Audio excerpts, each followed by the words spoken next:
E durante 4 anos ele deu aula para mim no seminário. Eu também, para ele se sentir mais jovem, ele tem um pastor recém-formado, que é o Luiz, que também foi aluno dele. Esse é.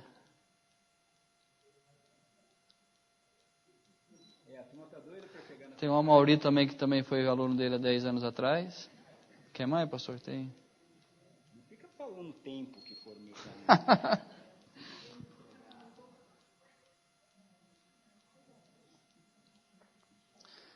Na hora livre ele faz karatê, por isso que ele é gordo desse jeito.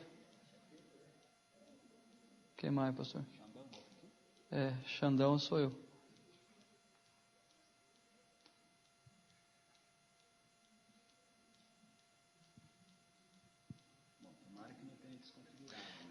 Na verdade é truque para eu pegar todo o material dele e jogar no meu computador. Depois eu vendo para o Mauri, para o Luiz, pastor Sidney, Fernando. Deixa eu tentar.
Muito bem.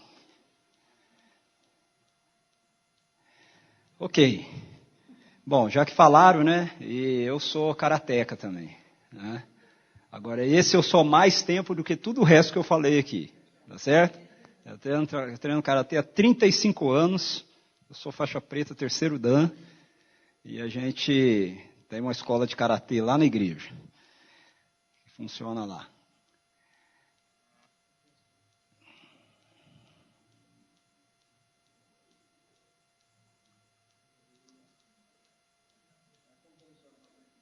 Beleza.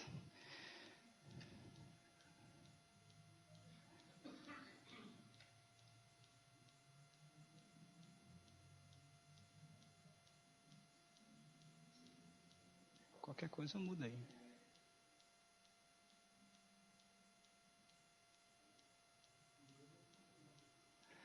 Mas aqui ele muda, né? Deixa eu ver.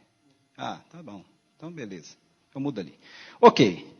Muito bem. Já enrolamos vocês, agora vamos começar, né? Bom, nós vamos conversar 3 vezes.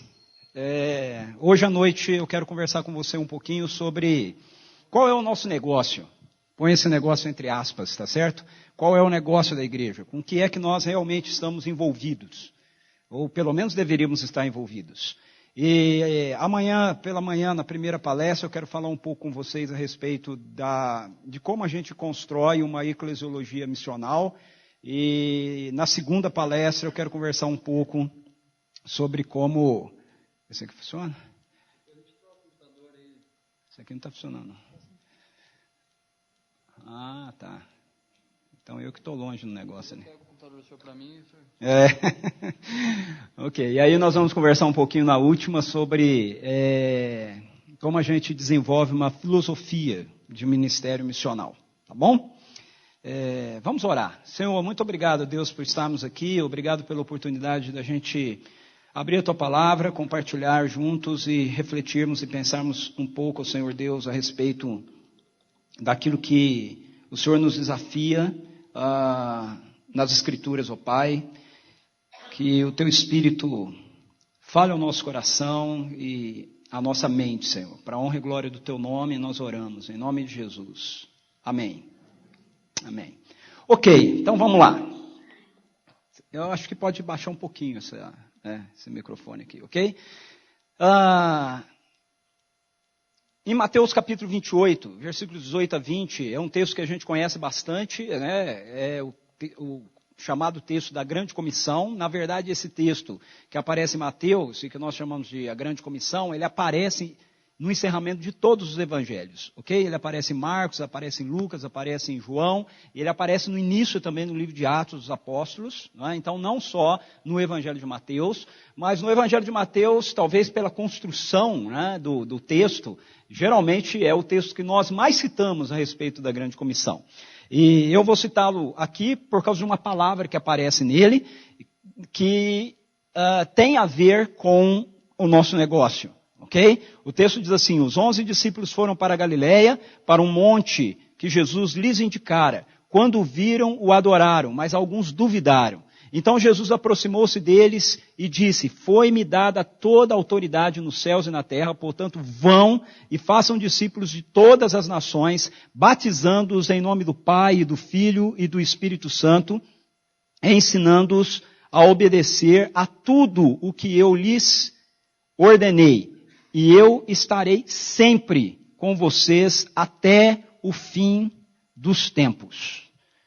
Então, deixa eu abrir minha Bíblia aqui em Mateus também, se você estiver com a sua Bíblia e quiser abrir, lá em Mateus, porque depois eu vou sair daí, né, do texto. Muito bem, de acordo com esse texto, Jesus, ele nos dá uma missão. Jesus nos dá uma tarefa, ok? Nos dá uma ordem, que é absolutamente clara no texto. É fazer discípulos. Então a Grande Comissão expressa para a gente a essência da nossa missão. Jesus diz lá para os seus primeiros seguidores: vocês vão e façam discípulos. E esses discípulos que fossem feitos por aqueles primeiros seguidores de Jesus deveriam fazer exatamente a mesma coisa, deveriam ir e fazer discípulos. E assim nós transcorremos aí todos esses anos, ok? Em tese, fazendo exatamente a mesma coisa. Discípulos. Então veja, a igreja, ela pode fazer muitas coisas, mas se ela não estiver fazendo discípulos, ela não está fazendo aquilo que Jesus mandou ela fazer. Faz sentido? Jesus nos deu uma ordem, uma só ordem. Vão e façam discípulos. Essa é a ordem dele para a igreja. Então, o nosso negócio, quando a gente fala sobre igreja, quando a gente fala sobre o que é que nós estamos fazendo, por que a igreja existe, com o que é que nós estamos envolvidos, nós estamos falando a respeito de discipulado. Nós estamos falando a respeito de discípulos. Ok? Essa é a ordem de Jesus. Então, às vezes nós nos equivocamos com a ideia de que porque nós temos muitas atividades, porque nós temos muitas reuniões, porque nós temos muitos programas na nossa igreja, então nós estamos fazendo, né, as coisas de Deus. Mas veja, se as nossas muitas programações, se as nossas muitas atividades, nossos muitos empreendimentos, eles não geram discípulos, nós estamos perdendo nosso tempo. Nós estamos fazendo alguma coisa que Jesus não nos mandou fazer. Ele não nos mandou fazer. Isso pode parecer meio duro e meio chocante para a gente, ok? Mas eu acho que nós estamos vivendo um momento na vida da igreja, não apenas no Brasil, mas mundial, que isso precisa ficar absolutamente claro para a gente. Absolutamente claro. Jesus nos deu uma tarefa. E se nós não estamos envolvidos com a tarefa que Ele nos deu para fazer, então, desculpe, mas nós estamos perdendo o nosso tempo. Nós estamos perdendo o nosso tempo. Nós estamos fazendo um monte de coisa, nós estamos gastando dinheiro, nós estamos gastando energia, nós estamos gastando nossa saúde para nada. Porque nós não estamos realizando aquilo que Jesus mandou a gente realizar. E aí talvez você diga assim, não, mas a gente precisa cultuar a Deus. Sim, nós precisamos cultuar a Deus, mas o culto precisa ter essa expressão de uma comunidade de discípulos. De gente que faz discípulo. Culto que não é prestado por gente que faz discípulo não tem sentido. Nós estamos perdendo tempo. Deus não nos chamou para fazer culto. Jesus não nos mandou, vão por todo mundo e façam cultos. Ele disse, vai por todo mundo e façam discípulos. Então, todas as coisas que nós fazemos na nossa igreja, todas as coisas que nós fazemos como igreja, precisa ter esse objetivo, esse foco, discípulos. É isso que a gente precisa fazer. Agora, para nós fazermos discípulos, nós precisamos ser discípulos. Certo? Nós não podemos fazer discípulos sem nós sermos discípulos. Preste atenção como o texto começa, verso 16. Os 11 discípulos. É isso que o texto diz. Os 11 discípulos. Agora veja que interessante. No Evangelho de Mateus, capítulo 10, Jesus tinha mais que 11 discípulos. Ok? Ele tinha um grupo de pessoas que andavam atrás dele e que ele chamava de discípulos. Mas no início do capítulo 10 de Mateus, ele chama do meio desse grupo maior de discípulos que ele tem 12 caras. E eles vêm para junto dele e o Evangelho de Mateus dá o nome dos 12 e aí diz que Jesus lhes empodera, lhes dá poder, autoridade para curar enfermos, expulsar demônios e envia-os para proclamar o Evangelho nas cidades que ele ainda ia visitar. E aí o texto termina dizendo assim, esses são os nomes dos 12 apóstolos. Então, a partir de Mateus capítulo 10, esses 11 passam a ser chamados, que são discípulos, passam a ser chamados de apóstolos. Os apóstolos, a palavra apóstolo significa enviados, ok? Esses que foram enviados por Jesus, esses 12, Jesus também separou para estar mais próximo deles. Seria mais ou menos os líderes da comunidade dos discípulos que Jesus tinha em torno dele. Ele estava treinando essas pessoas para liderarem a comunidade dos discípulos, ou seja, a igreja, ok? Só que quando a gente chega no final de Mateus, Mateus não diz assim, e os 11 apóstolos, ele diz, e os 11 discípulos. Por que ele diz os 11 discípulos e não os 11 apóstolos, se eles passaram a ser chamados de apóstolos, a partir de Mateus capítulo 10? É porque aqui eles não estão representando os apóstolos, eles estão representando a comunidade dos discípulos. Por isso eles são chamados de discípulos. Porque na verdade os 11 estão representando toda a comunidade dos discípulos. Essa ordem não é dada apenas para os 11. Essa ordem é dada para todo aquele que é discípulo. Então, para a gente fazer discípulos, nós precisamos ser discípulos. Disse Jesus aos 11 discípulos, vão e façam discípulos de todas as nações. Qual é o fundamento que faz com que Jesus dê essa ordem? Qual é o fundamento disso?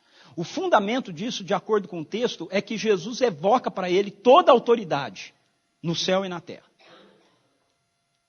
Ele diz assim, o texto diz que eles vieram a ele, os 11 discípulos, no monte que ele havia designado para o encontro deles, e aí ele se dirige a eles dizendo assim, toda autoridade me foi dada nos céus e na terra. Então veja, essa não é uma opção para a gente, ok? Como igreja. Não é uma opção para mim, como pastor, pensar se no meu ministério eu vou fazer discípulos ou não. Não é uma opção para a minha igreja pensar, nossa igreja vai ser uma igreja que vai estar envolvida e comprometida com esse negócio de fazer discípulo. Não. Nós não gostamos muito desse negócio de fazer discípulo, nós vamos ser uma igreja que vai se envolver mais com, ação social, né? Ou nós vamos ser uma igreja que vai se envolver mais com a parte criativa, né? Criatividade, rap, tantas outras coisas assim. Não, nós não temos essa opção. Jesus evoca para ele toda a autoridade. Ele diz, toda a autoridade me foi dada nos céus e na terra, vão e façam discípulos. Então, não é uma opção que Jesus está dando para você ou para mim. Não é uma escolha que ele está nos dando. Não é que alguns de nós vão fazer isso e outros não. Não, essa é uma ordem que Jesus dá para toda a igreja. E essa ordem que ele dá está fundamentada nessa realidade de que ele é o Cristo. Ele é aquele que tem sobre si a autoridade que Deus confere a um ser humano para governar todo o universo. Deixe-me explicar isso, ok? Jesus é a encarnação da segunda pessoa da Trindade. Ok? Nós cremos num Deus trino. Um Deus em três pessoas. O Pai, o Filho e o Espírito Santo. O Pai, a palavra, o Logos e o Espírito Santo. O Logos, a palavra, João 1:3, se faz carne. Quando ele se faz carne, ele se torna um ser humano, como eu e você. Com uma única diferença. Ele vem no mesmo estado primeiro da humanidade criada, antes da queda. Ou seja, ele é um ser humano, como eu e você somos seres humanos, Jesus, mas ele vem na mesma condição de Adão, a primeira humanidade, antes da queda. Ou seja, ele não tem pecado. Mas é muito importante a gente entender isso. Ele não tem pecado, mas ele pode pecar. Porque ele está na mesma condição do primeiro Adão. E o primeiro Adão pecou. Ele caiu. É por isso que quando a gente lê os evangelhos, Satanás, ele tenta Jesus. Ele não tenta Jesus pensando que Jesus é Deus. Ok? Ele tenta Jesus pensando, ele é um ser humano como o primeiro, eu derrubei o primeiro, eu derrubo o segundo. Eu enrolei o primeiro, eu enrolo o segundo. Ah? E Jesus passa por todas, Hebreus, nos diz isso, ok? O escritor aos Hebreus, Jesus passa por todo tipo de provação, toda a intensidade de provação que qualquer ser humano poderia experimentar. Isso não significa que Jesus foi tentado em cada detalhe, ok? Mas que as tentações dele foram tentações reais para ele, como as nossas tentações são reais para nós. E Jesus não caiu. Ele não caiu. Ele permaneceu sem pecar. Então, Jesus, ele é 100% Deus, mas ele também é 100% homem. E como homem, ele poderia cair. Mas ele não cai. E ele não cai porque ele é Deus. Ele não cai porque ele é um ser humano sem pecado que permanece firme sem pecar. Ele vence todas as tentações. É só você ler a carta aos Hebreus, ok? Para você entender o que eu estou dizendo. E aí, então, quando ele vence todas essas tentações, ele se torna um segundo representante da humanidade. Então, nós temos uma primeira representação da humanidade, que está em Adão, o primeiro Adão, que falhou, pecou, caiu, e todos nós nascemos na condição do primeiro Adão. Mas agora você tem um segundo homem, que vem na mesma condição do primeiro Adão antes da queda e não cai. E agora ele pode nos representar. Então agora nós temos dois representantes. Um primeiro, que caiu, e um segundo, que não caiu. E esse segundo que não caiu, ele se apresenta então ao Pai como substituto de todos aqueles que Deus, o Pai, vem a redimir, okay? Vem a resgatar através do poder do Evangelho. Como é que ele faz isso? Ele faz isso assumindo a nossa rebelião, assumindo a nossa morte. Então, quando Jesus morre naquela cruz, ele morre no meu lugar e no seu lugar. Jesus, ele não morre porque ele tenha pecado. Por pecado dele, ele não poderia morrer. Mas veja, a Bíblia diz que nós morremos por causa do salário do pecado. Não é? A morte é o salário do pecado. Essa semana parece que morreu alguém aí, um músico, um cantor, alguma coisa assim. Eu vi um povo meio rebelado, né? Contra Deus, né? Mas por que o sujeito morreu? Porque ele é pecador. Se ele não fosse pecador, batia o carro e não morria. Você bate o carro e morre porque você é pecador. O avião cai e você morre porque você é pecador. Você tem um infarto e morre porque você é pecador. Eu morro porque eu sou pecador. Agora, se eu não tivesse pecado, eu batia o carro, o avião caía, dava infarto e eu não morria. eu continuaria vivo. Essa é a condição de Jesus. Jesus não pode, como ser humano, ele não pode morrer simplesmente porque ele não tem pecado. Mas ele morreu. Então nós temos que chegar a uma conclusão. Ele morreu por quê? Bom, ele morreu porque ele tomou sobre ele o nosso pecado, a nossa rebelião. E a prova de que ele não tem pecado é que no terceiro dia ele ressuscita dos mortos. A morte não pode segurá-lo, porque ele não tem dívida. O salário do pecado é a morte. A morte então tem que se render a ele. E quando ele se levanta dos mortos, o poder de Deus opera na vida dele e ele se levanta dos mortos, então ele se torna esse ser humano que recebe de Deus a autoridade sobre todo o universo, toda a terra e todo o céu. Toda a autoridade me foi dada na terra e nos céus. Não como Deus. Você acompanhou o meu raciocínio? Não como Deus. Como Deus, ele nunca perdeu a autoridade que ele tem em todo o céu e toda a terra. Como Logos, como a palavra, essa autoridade sempre foi dele, nunca lhe foi tirada. Quando ele diz assim, toda a autoridade me foi dada nos céus e na terra, ele está falando isso como o Cristo, o ungido. Aquele ser humano que venceu o pecado. Ele está falando de Daniel, capítulo 7, o filho do homem. Então, ele é o filho do homem. Ele é esse representante da humanidade que recebeu nas suas mãos toda a autoridade nos céus e na terra. Então, dê uma olhadinha naquele gráfico ali. Se você quiser, você pode abrir a sua Bíblia no texto que está lá. Efésios capítulo 1. Efésios 1, Paulo está explicando isso aí para a gente. 20 a 23. Olha só. Esse poder, ele exerceu em Cristo. Ele, Deus, está vendo? Ele, Deus.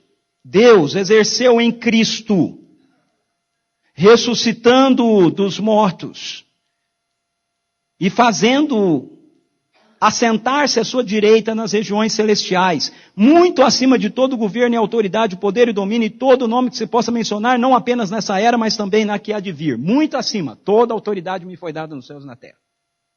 É isso que Paulo está dizendo. Agora, preste atenção.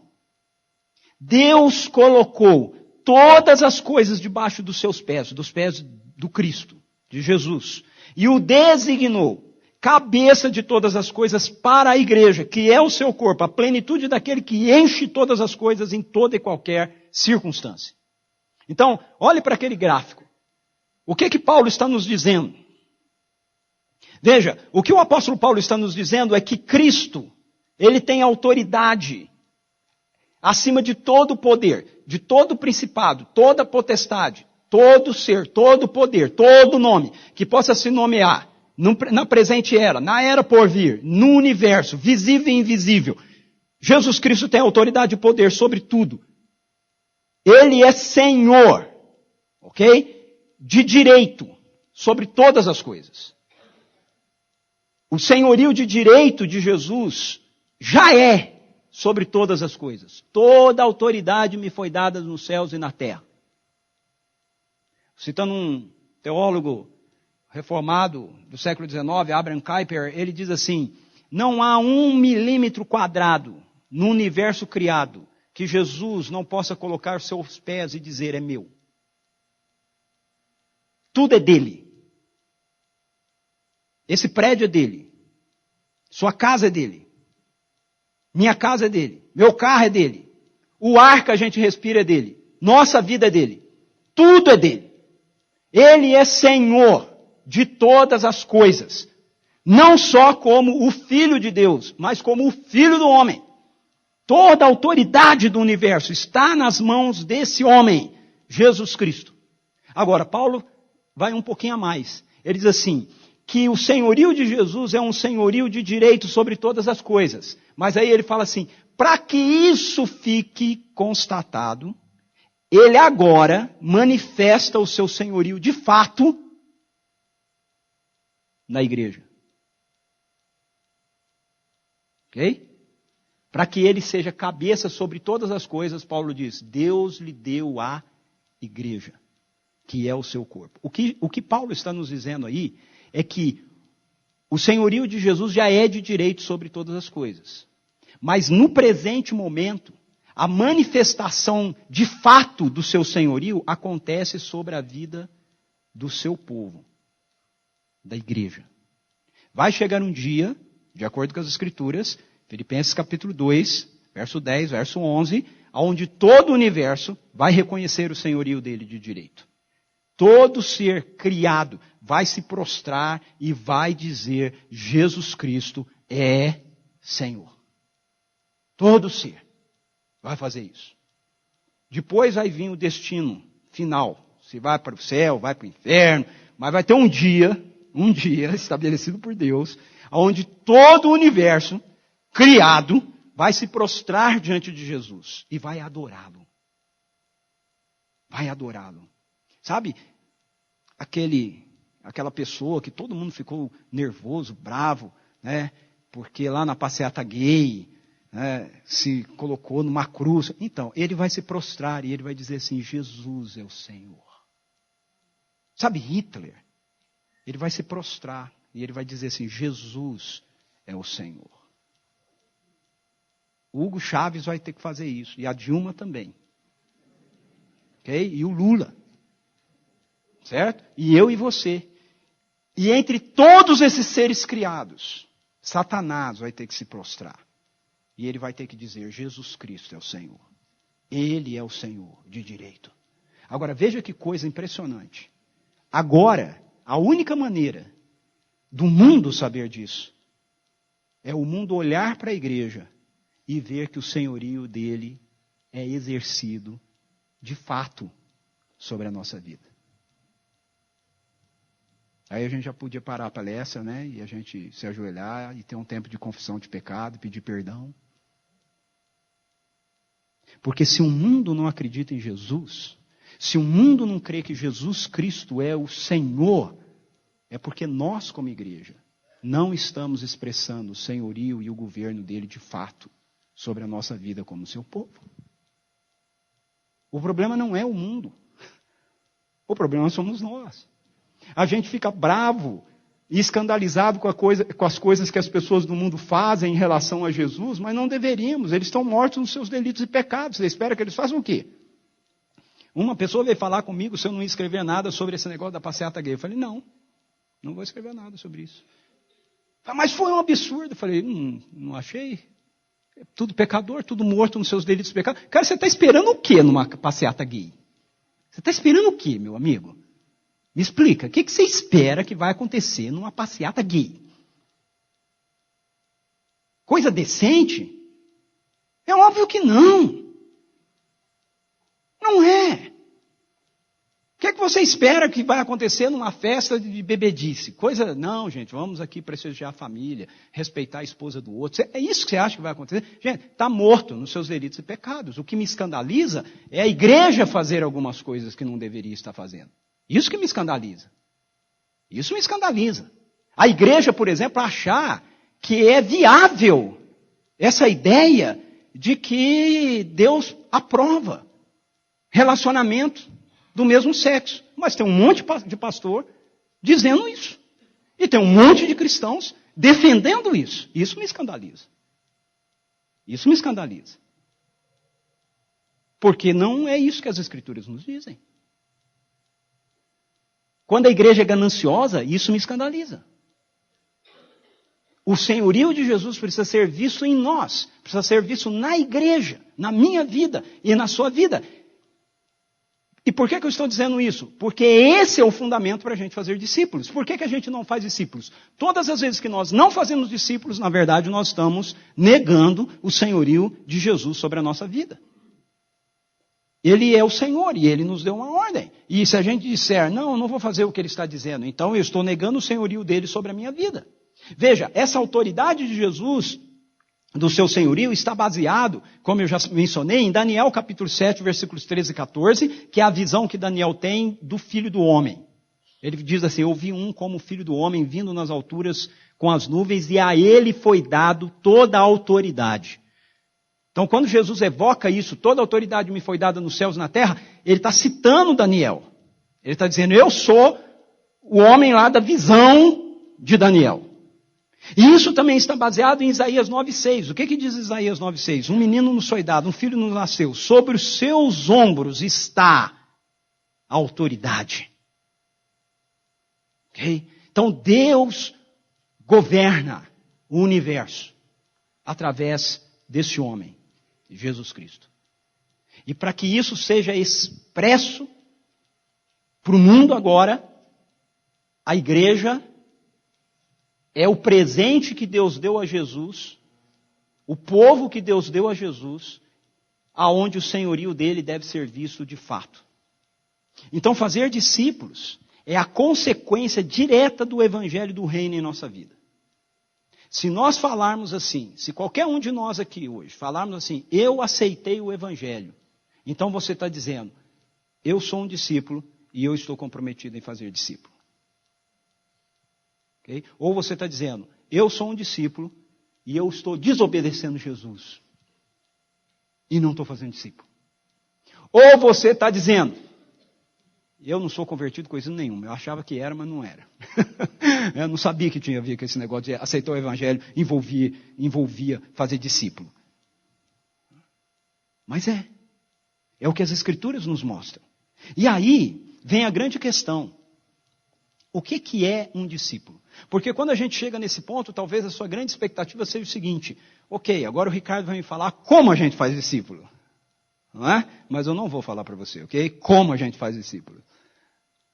Por quê? Eu tenho uma tese aqui, que antes da gente entender o método, a gente precisa entender o produto.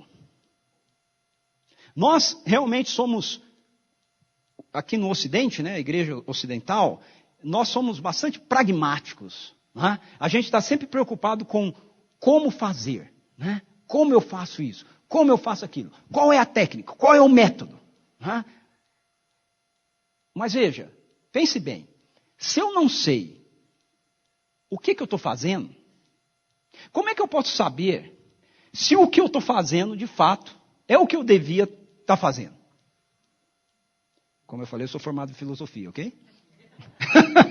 Se você se sentir um pouco confuso, né? Bem-vindo. Né? É filosofia, ok? Não, pare um pouco. Nós temos que fazer discípulo. Tá bom, mas se você não sabe quem é um discípulo, como é que você sabe que o que você está fazendo, de fato, é um discípulo? Se você não sabe identificar o produto, como é que você sabe dizer que o que você está fazendo, o que a igreja está fazendo, o que eu estou fazendo na minha igreja, de fato é discípulo? 10 anos atrás eu comecei a pensar nisso. Porque eu sempre falei sobre esse negócio. A gente tem que fazer discípulos, discípulos, discípulos.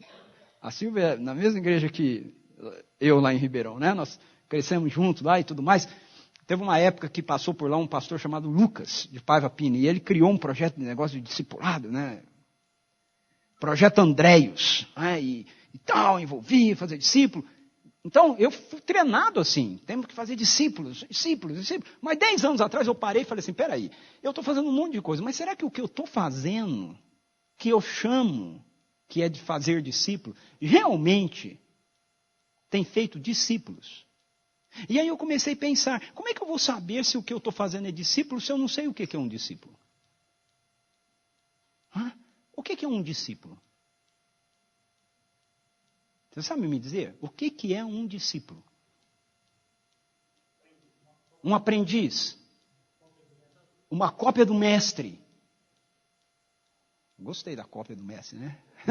Um aprendiz, não está errado, é isso mesmo. A palavra discípulo significa aprendiz, significa aluno. Ok? Essa é a ideia mesmo. Então, a partir daí, agora, aí vem, né? Uma cópia do mestre. Porque para nós, só a ideia de aprendiz e aluno, no nosso contexto ocidental, não é suficiente para definir a ideia de discípulo. Por quê? Porque para nós o contexto de aprendiz e aluno é meramente intelectual. Você vai para a escola e você aprende os conceitos, você aprende a teoria, você aprende a matéria, mas você não se torna necessariamente uma cópia do mestre. Né? Esse é o nosso processo de ensino. Mas veja, no Novo Testamento, o processo de fazer discípulo era tornar uma pessoa, vou usar a sua ilustração, a cópia do mestre. Essa era a ideia. Então veja, se eu sou um discípulo de Jesus, significa que eu estou aprendendo a viver a minha vida modelada na vida de Jesus. E se nós, como igreja, temos que fazer discípulos, então o que isso significa? Não são discípulos nossos, ok? Cuidado com isso, tem um monte de movimento por aí que fala que fazer discípulo, mas é fazer discípulo da pessoa. Eu não tenho discípulo nenhum meu, ok? Eu faço discípulos de Jesus, ou para Jesus. Então, a nossa igreja precisa fazer discípulos, significa que isso envolve nós ensinarmos pessoas, treinarmos pessoas, capacitarmos pessoas para que elas sejam cópias do Mestre. Não é? Então, o que eu quero pensar agora nos próximos 30 minutos com você não é sobre método, é sobre produto. Ok? Quem são os discípulos? Então, tem aí uma definição minha sobre discípulo.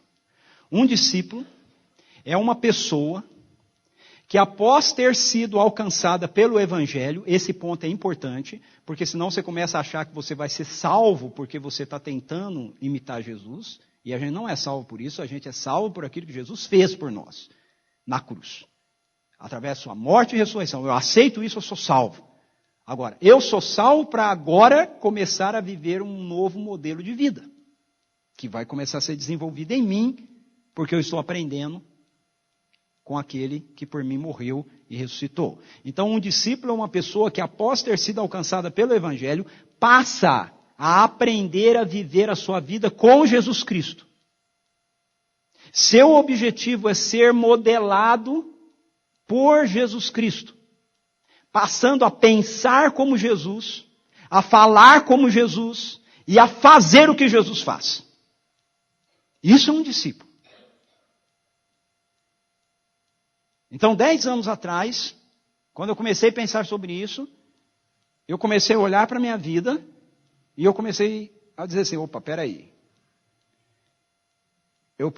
Aí eu comecei a entender alguns textos de uma maneira um pouco diferente. Por exemplo, quando Paulo fala assim, Romanos 12, 2, né? Transformai-vos pela renovação da vossa mente. Né? Aí eu comecei a entender se renovação da minha mente significa eu parar de pensar do jeito que eu penso e eu começar a pensar do jeito que Jesus pensa. Como é que ele pensa? E isso me fez voltar para as Escrituras. Estudar as Escrituras de novo, ler e reler as Escrituras de novo, para entender como Jesus pensa.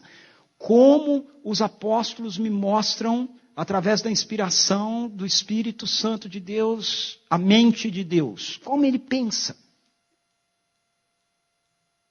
Como é que Jesus fala?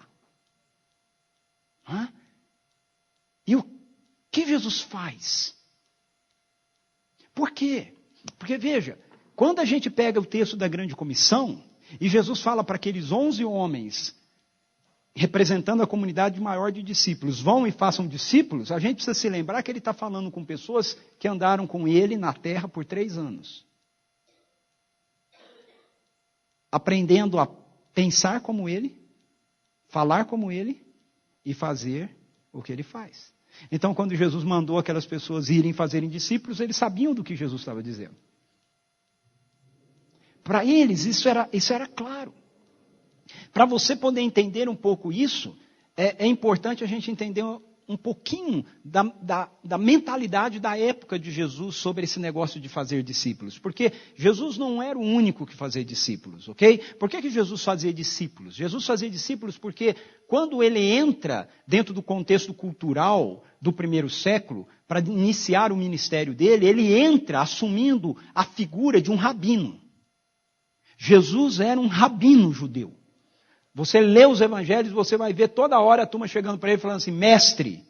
A palavra mestre significa rabi. Não é um pronome de tratamento. Só chamava de rabi quem era rabi. Não é que nem a gente, senhor, né? Ô, senhor, chama qualquer um de senhor. Não, é mais ou menos como o doutor, né? O cara que ganhou o título de doutor, então você chama de doutor. Jesus é um rabino. Ele vem e começa o ministério dele como um rabino. Rabinos da época de Jesus chamavam discípulos para segui-lo.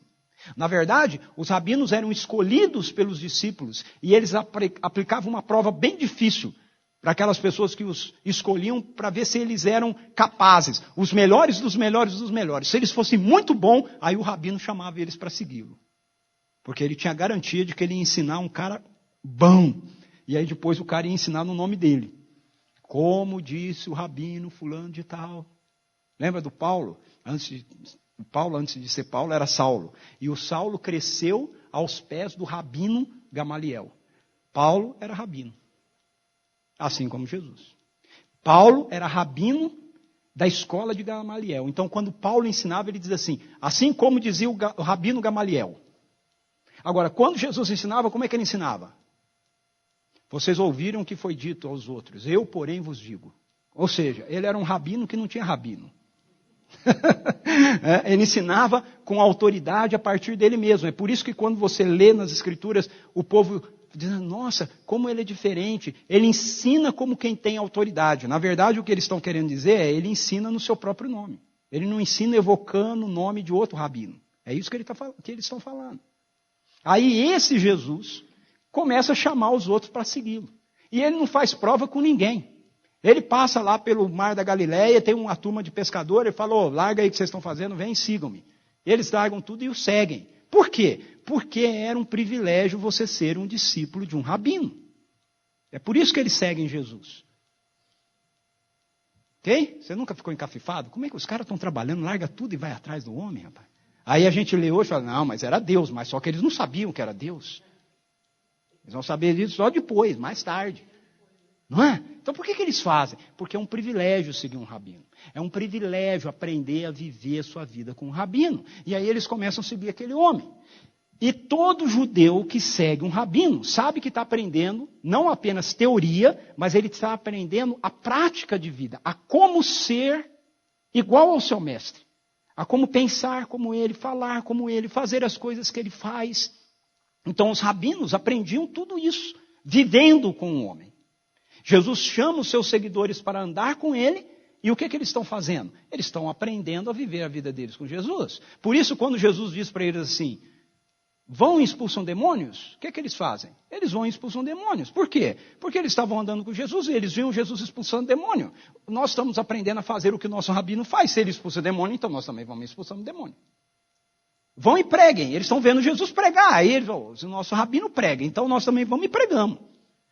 Vão e curam enfermos. Mas eles tinham visto Jesus, o rabino deles, curando enfermo um monte de vezes. Aí eles vão e curam enfermo. É por isso. Então, para eles isso era muito lógico. Ser um discípulo significa você pensar como seu mestre, falar como seu mestre e fazer o que seu mestre faz. E aí você diz assim para mim, ok, Ricardo, mas hoje Jesus não está aqui. Ahá! Aí que você se engana. Ele está sim. Ele está. Através da presença do seu Espírito, ele não só está aqui, como ele está em nós. A vida dele está em nós. Então, ser um seguidor de Jesus, ser um discípulo de Jesus hoje, significa viver a nossa vida na vida de Jesus que está em nós. Significa que a nossa vida vai começar a ser moldada pela vida dele que está vivendo agora dentro de mim, dentro de você. Eu vou começar a pensar como ele, eu vou começar a falar como ele, e eu vou começar a fazer o que ele faz. Isso é ser um seguidor de Jesus. Deixe-me usar um exemplo bíblico sobre isso. Pedro. Para mim, Pedro é o melhor exemplo nessa perspectiva. Veja só, Mateus capítulo 14. Você tem que entender que no começo, esses homens estão andando com Jesus e eles não sabem que Jesus é Deus. Eles acham que Jesus é um homem santo, não é? Um homem especial, escolhido por Deus. Com o passar do tempo, eles começam a dizer, esse rabino não é qualquer um, não é comum as coisas que ele faz. Aí ele manda o vento parar, o vento para. Né? Tá bom, ele cura enfermo, faz essas coisas aí. Né? Lá no Antigo Testamento também tinha uns profetas que faziam. Mas esse negócio de mandar o vento parar, o mar parar, e tudo obedece ele toda hora, transforma a água em vinho, que negócio é esse? Quem que é esse cara? Tem alguma coisa aí. Aí eles começam a pensar, quem é esse que até o vento e o mar lhe obedecem? Quem é esse homem? Essa pergunta está na cabeça deles o tempo todo. Até chegar no capítulo 16 de Mateus, quando Jesus pergunta para eles, quem que os homens dizem que eu sou? E eles, João Batista, um dos profetas antigos, Elias que veio. Ele fala, tá bom, e vocês, quem que vocês dizem que eu sou? Aí o Pedro vem, eu sei, tu és o Cristo, o Messias, o Filho do Deus vivo. Ou seja, eles chegaram a essa conclusão de quem ele é, perceberam? Ao longo do caminho que eles estão andando com ele. Agora, chegaram a essa conclusão. Pedro é o cara que fala isso. Porque para mim, Pedro, de todos os apóstolos, é aquele que melhor entendeu esse negócio de, se eu sou um discípulo de Jesus, isso significa que eu estou andando com ele, para aprender a pensar como ele, falar como ele e fazer o que ele faz. E a maior prova disso é esse texto de Mateus 14, 22 a 33, que você pode abrir na sua Bíblia, mas eu vou te pedir a licença para eu fazer uma paráfrase dele, ok? Contá-lo aqui. Mas você pode checar aí, tá certo? Prometo para você que vai ser uma versão revista e atualizada por mim, mas está tudo aí no texto, tá bom? Jesus, ele está com os discípulos e ele multiplica os pães.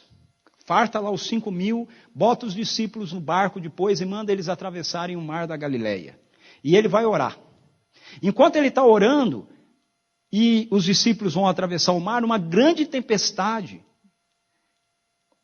se acontece e se choca com o barco. A tempestade era tão forte, que aqueles homens que estavam no barco começaram a chegar à conclusão de que eles iam morrer.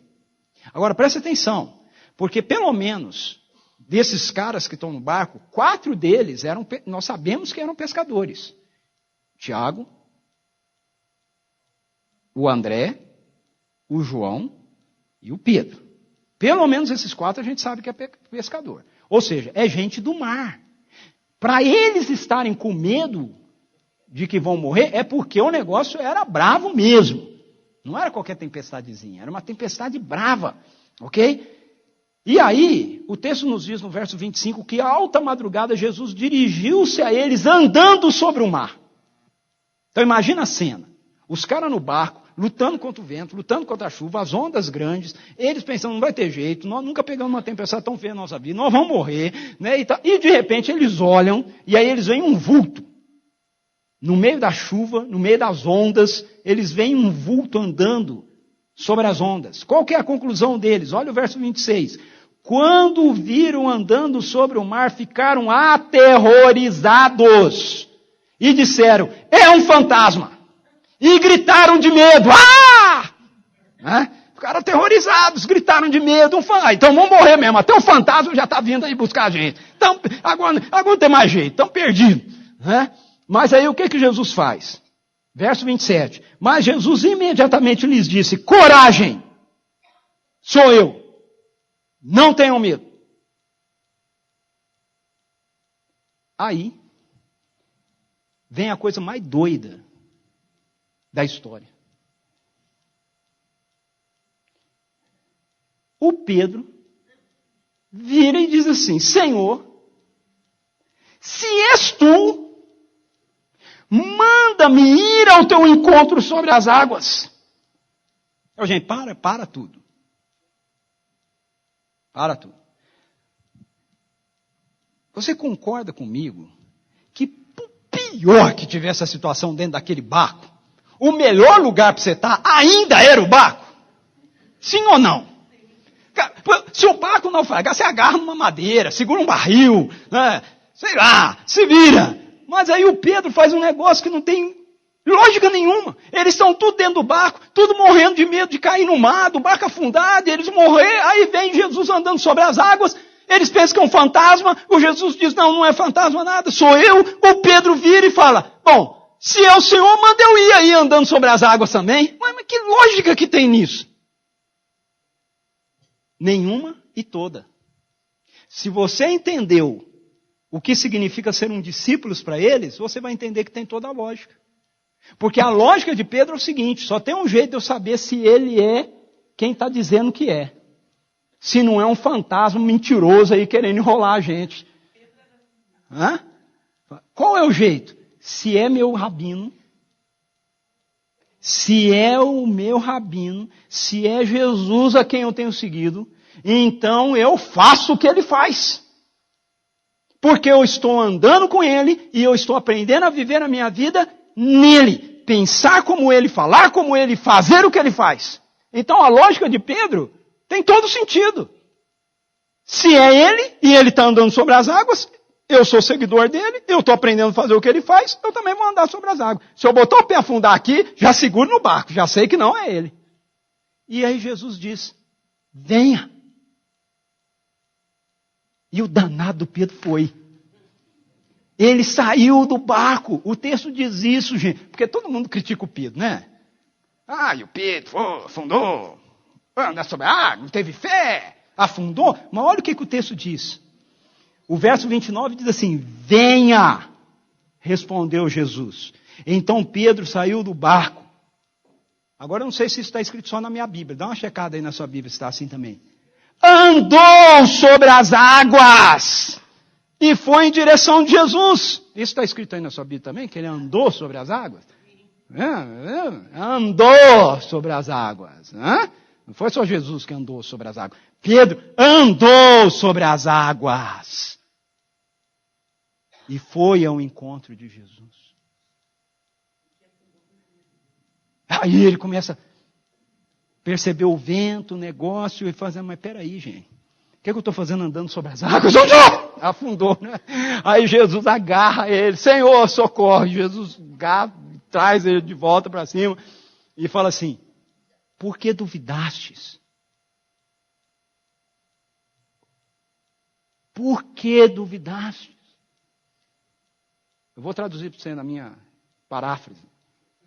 Jesus levantou Pedro e falou, rapaz, você estava indo tão bem, mas estava indo tão bem, por que você duvidou? Gente, Pedro duvidou do quê? Dele!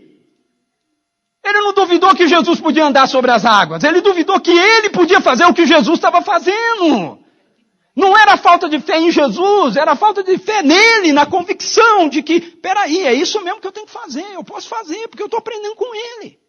Agora, antes de você sair correndo daqui depois do encontro e querer arrumar algum lago aí para você tentar andar em cima,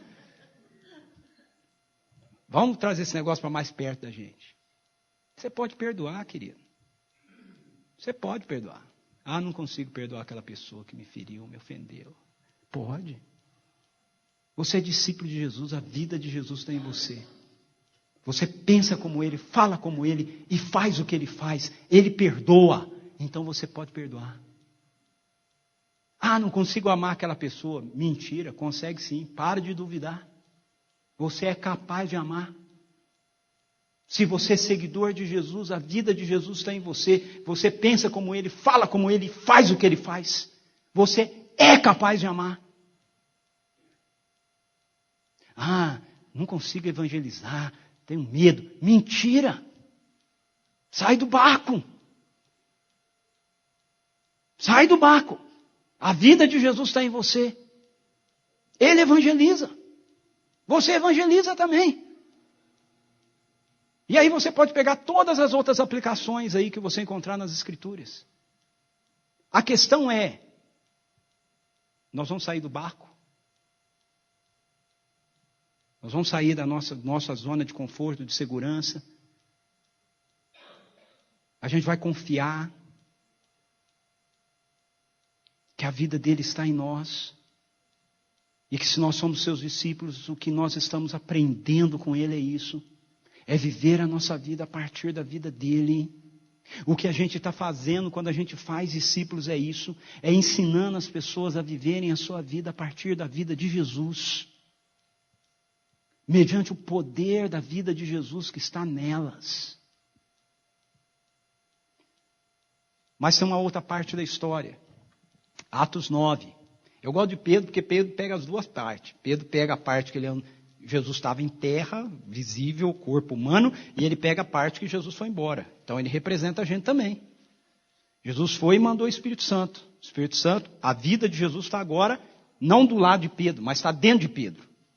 E aí, lá em Atos 9, acontece um negócio interessante. Pedro está na região de Jope. Jope tem uma discípula chamada Tabita, Dorcas. Dorcas era seguidora de Jesus, discípula de Jesus, por isso ela pensava como ele, falava como ele e fazia o que ele fazia. Jesus é um homem cheio de compaixão. Dorcas era uma mulher cheia de compaixão. Ela cuidava e socorria as viúvas, as pessoas necessitadas, compaixão de Jesus fluindo da vida de Dorcas. Mas a Dorcas morre. E alguém diz assim, gente, o Pedro está lá, está numa cidade aqui perto de Jope. Vamos chamar o Pedro. E aí mandam trazer o Pedro. O Pedro chega, e aí eu preciso que você use agora a sua imaginação, ok? O data show que Deus colocou aqui dentro da sua cabeça. Ó. O Pedro chega, uma multidão reunida, vem umas mulheres com uns panos na mão, roupa que Dorcas fez, chorando e mostrando para Pedro o que Dorcas tinha feito. E aí eu imagino Pedro viajando. 15 anos atrás. Numa praia. Depois da tempestade.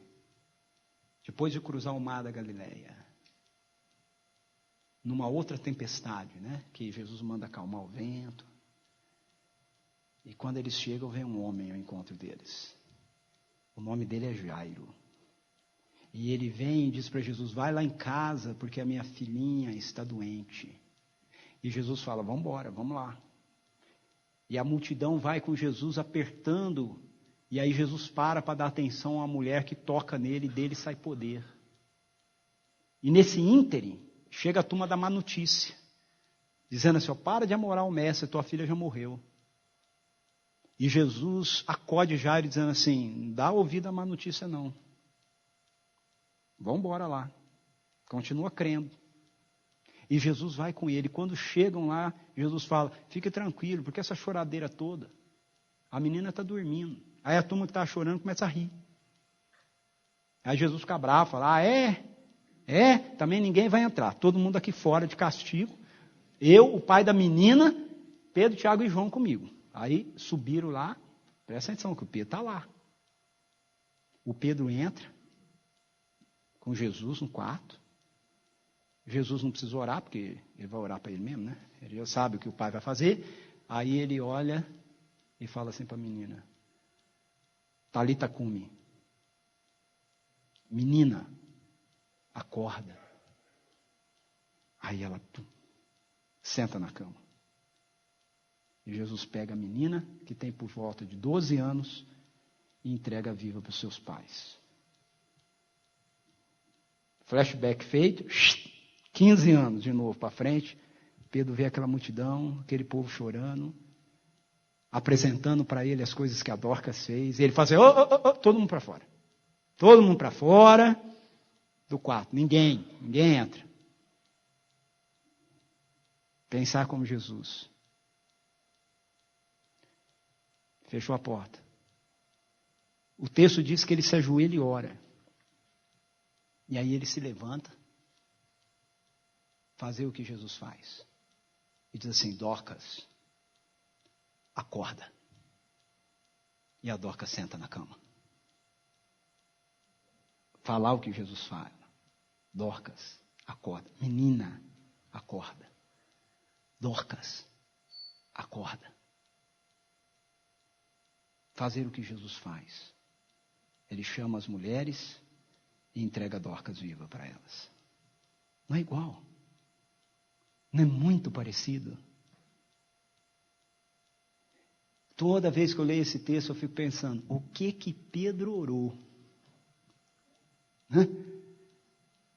Aí eu gosto de imaginar a oração de Pedro. Eu vou te contar aqui, o que eu imagino que ele orou. Eu imagino que Pedro se ajoelhou e diz assim, Senhor, posso descer do barco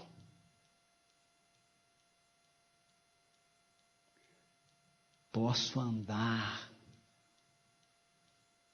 sobre as ondas da morte. E Jesus disse para Pedro: venha, Pedro.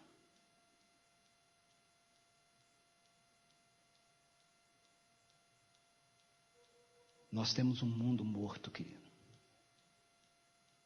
Nós temos um mundo morto, desesperado, um caos. E a nossa igreja, e quando eu digo a nossa igreja, eu não estou falando só a igreja presbiteriana, eu estou falando a igreja cristã. Nós estamos achando que nós vamos conseguir resolver as questões do nosso mundo com propostas políticas, com movimentos favoráveis ou discordantes do mesmo gênero, da escolha de gêneros. Nós estamos achando que nós vamos resolver o problema do nosso mundo com propostas, com todo respeito. Veja, eu não tenho nada contra, ok? Fiz filosofia, acho que é muito importante estudar.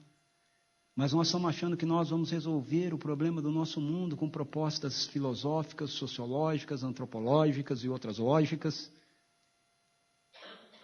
A solução nas mãos da igreja para o mundo chama-se Evangelho.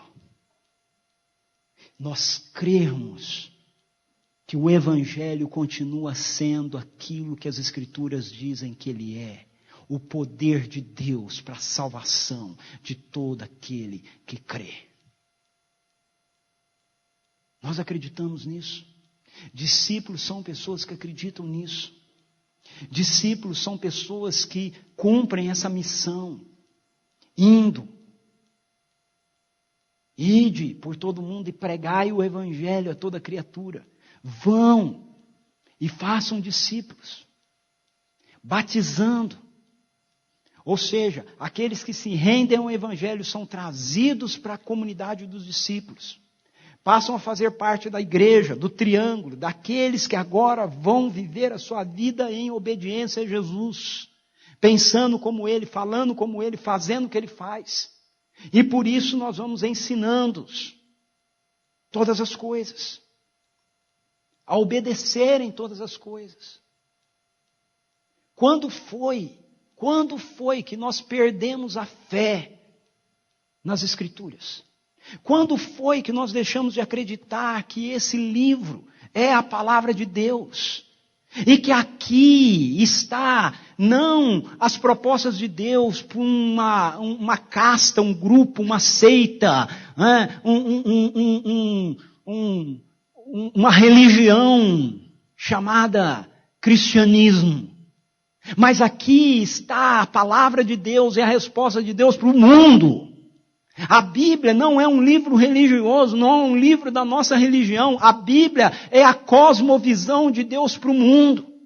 A Bíblia é a palavra que Deus tem para ser dita, falada, ensinada, proclamada a cada ser humano. E vivida por aqueles que creem nela. Quando nós perdemos isso? Fazer discípulos é levar então as pessoas a viverem suas vidas modeladas pelo poder do Evangelho no seu dia a dia. É nesse sentido que eu digo que se a gente fizer um monte de coisas na igreja e a gente não estiver fazendo isso, as coisas que a gente está fazendo não geram isso, nós estamos perdendo nosso tempo. Eu não sou contra nada do que a gente faz na igreja. Podemos ter e devemos ter culto, coral, reunião, mas a questão é o seguinte: o que isso está gerando? São discípulos. Gente que está vivendo a sua vida no poder do Evangelho. Modelados pela vida de Jesus, que está vivendo neles pelo seu Espírito. Aprendendo diariamente a pensar como Ele, falar como Ele, fazer o que Ele faz. Esse é o nosso negócio. É isso que a gente está fazendo. Porque se não for, é isso que a gente precisa começar a fazer. É isso que cada um de nós precisa começar a fazer. Não é o pastor que tem que fazer isso. Somos cada um de nós. E também não é somente a igreja. Eu, como pastor, tenho que fazer isso. Porque antes de ser pastor, eu sou discípulo de Jesus. Então eu penso como Ele, falo como Ele, faço o que Ele faz. E Ele me mandou fazer discípulos.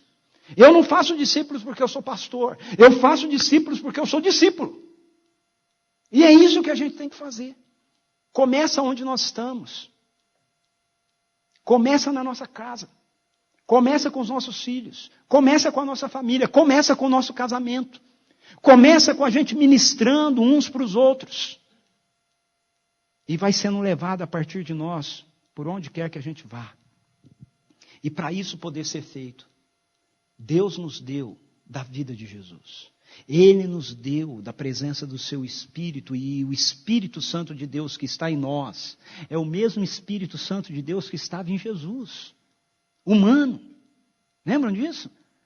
Lucas 4,18, o Espírito do Senhor me ungiu. Atos 1,8, receberão poder ao descer sobre vocês o Espírito Santo, o mesmo Espírito.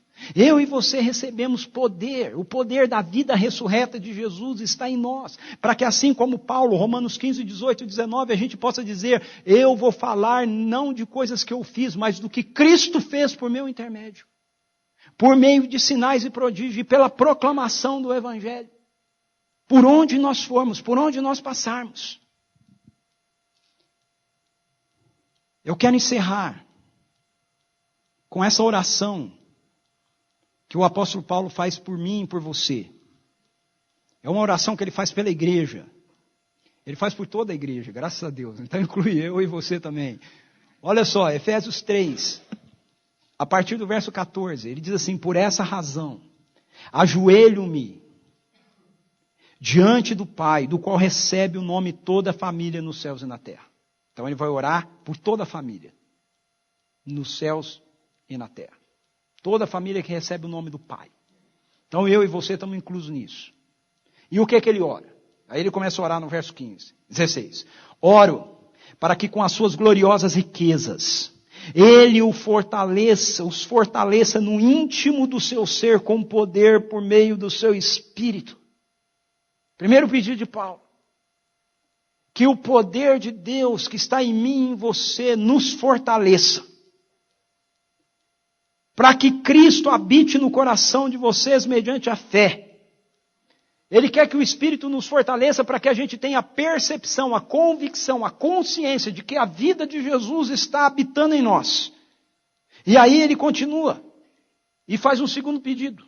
Ele diz assim, e oro, para que estando arraigados e alicerçados em amor, vocês possam juntamente com todos os santos, compreender a largura, o comprimento, a altura e a profundidade, e conhecer o amor de Cristo, que excede todo o conhecimento.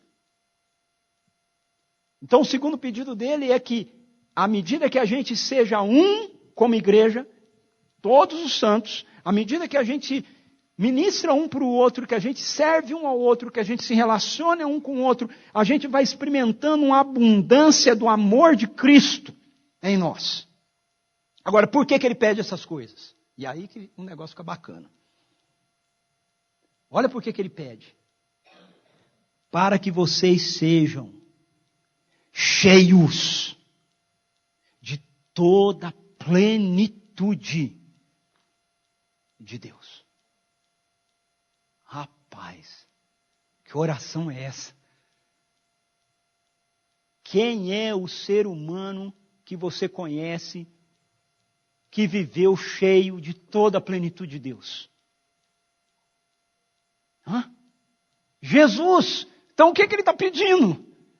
Que nós sejamos homens e mulheres como Jesus, cheios da vida de Deus, como Jesus Cristo era cheio da vida de Deus. Eu não sei você, mas esse troço para mim é uma bomba, é extraordinário. E aí, quando eu converso com os meus amigos, pastores e teólogos e professores do seminário, o pessoal sempre me lembra, fala, Ricardo, mas 100% disso lembra que é só no céu. Fica no barco, miserável.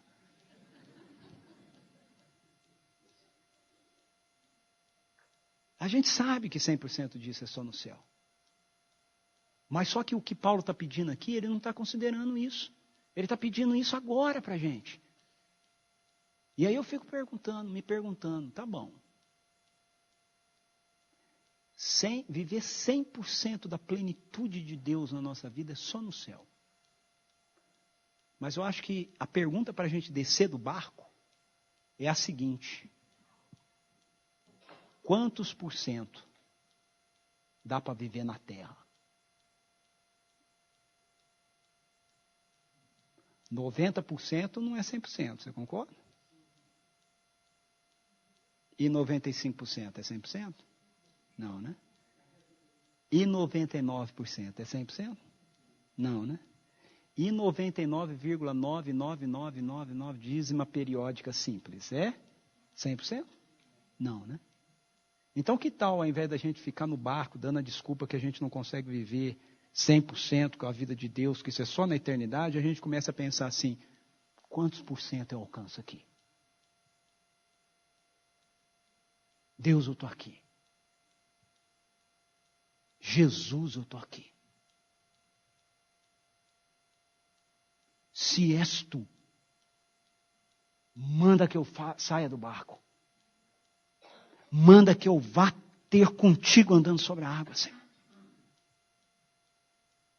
Jesus, eu estou aqui, nessa universidade, nessa casa, nessa escola, nessa cidade, nessa igreja, nesse trabalho, nessa geração. Eu estou aqui, Senhor. E eu quero dar amém para essa oração. Eu quero experimentar o poder ressurreto de Jesus na minha vida. Eu quero crescer no teu amor e experimentar a plenitude da vida do Senhor em mim. Eu quero isso para a minha igreja.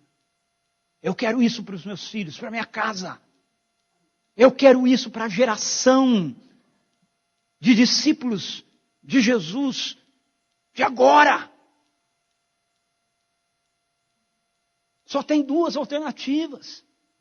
Ou a gente fica no barco da nossa segurança, do nosso comodismo, do nosso achismo, das nossas explicações, da nossa religiosidade, ou a gente dá uma de Pedro e a gente ousa sair do barco, por mais ilógico que esse negócio seja.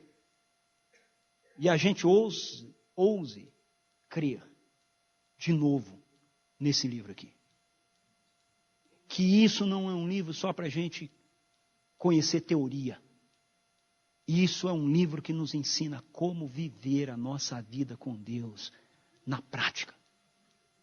E olha só, para aqueles que estão pensando assim, mas esse negócio é doido demais. Olha o que Paulo diz em seguida. A gente cita toda hora esse texto, só que a gente cita o texto fora do contexto, né?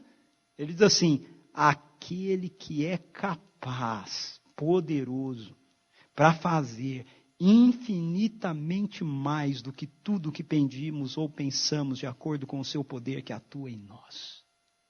A Ele seja a glória. Na igreja, em Cristo Jesus, por todas as gerações, para todos sempre. Amém. Esse versículo não é para você ficar citando. Ele é poderoso para fazer infinitamente mais quando você não consegue encontrar a vaga no estacionamento do shopping. Não, tenha fé. Ele é poderoso para fazer infinitamente mais do que tudo quanto pedimos e pensamos. Ele vai nos dar uma vaguinha. Esse é um versículo para você citar pensando nisso. Cara, é verdade, a pessoa me apunhalou pelas costas, me ofendeu demais. Eu posso perdoá-lo, Ele é poderoso. Ele é poderoso. O pessoal aqui nessa escola é muito difícil falar o evangelho com eles. Eu posso falar. Ele é poderoso. A plenitude da vida de Deus está em mim. Ele é poderoso. Permaneça nele. É o que ele disse. Essa é a única condição. Sem mim, nada podeis fazer. E é assim que Jesus volta com Pedro para o barco. Jesus não apenas o ergue, Mas o texto diz que eles vão para o barco. E eu não acho que Jesus foi para o barco carregando um marmanjo no colo.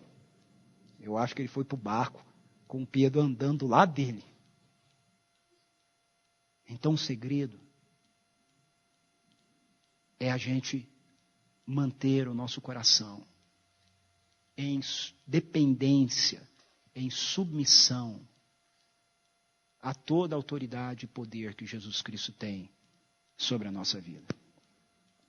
E aí, a gente vai ser discípulos que fazem discípulos. Vamos orar? Senhor, eu quero te pedir mais uma vez isso, para mim.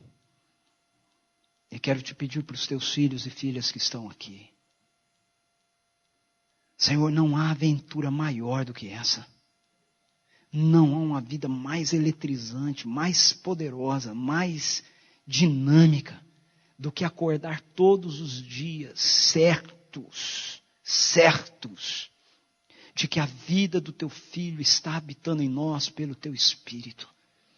E que o Senhor está nos moldando para que nós tenhamos vidas como foi a vida de Jesus, cheios da plenitude da tua presença. Nós queremos aprender a viver a nossa vida com aquele que nos salvou. Ele já nos salvou, a eternidade é garantida, ela é nossa, mas nós não queremos esperar a nossa morte para a gente ir para o céu e usufruir daquilo que o Senhor disse que nós podemos experimentar aqui e agora. Nós queremos aprender a pensar como Jesus, falar como Jesus, fazer o que Jesus faz, Senhor. Queremos ser discípulos, envolvidos com essa única tarefa que o Senhor nos deu como igreja. Fazermos discípulos, Senhor. Oh Deus, devolve ao nosso coração a fé na tua palavra. A convicção de que o que o mundo necessita, de que o mundo precisa é do Evangelho, é da vida abundante que só pode vir de um relacionamento pessoal e íntimo com Jesus, o teu Filho. É por Ele que nós oramos. Amém, Senhor. Amém. Amém. Olha, eu estava ali olhando o relógio, né? Mas aí tiraram o relógio, eu perdi a hora. Eu fui falando aqui até... Aquele relógio estava bom, que eu estava falando, ele estava sempre no mesmo horário. Então estava... Chegou a acabar a pilha do relógio. Queridos, é só o começo. Amanhã nós temos a continuidade.